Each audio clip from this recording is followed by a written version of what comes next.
ఈ రోజే డౌన్లోడ్ చేయండి. మీ ఫేవరెట్ షోస్ చూడండి.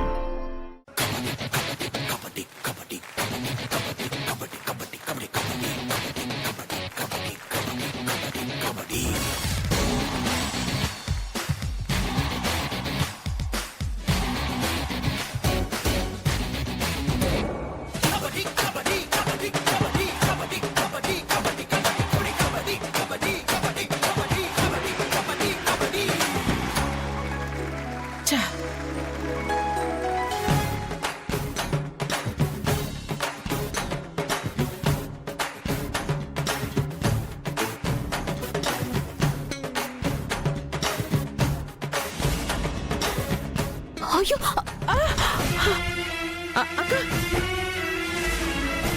ఆనంద భైరవి గారు లీలావతి గారిని చిత్తుగా ఓడించారన్నమాట. ఆనందయ్య గారి చేతిలో మీరు ఓడిపోతే అదే జరిగితే ఈ కుటుంబం రెండు ముక్కలవుతుంది.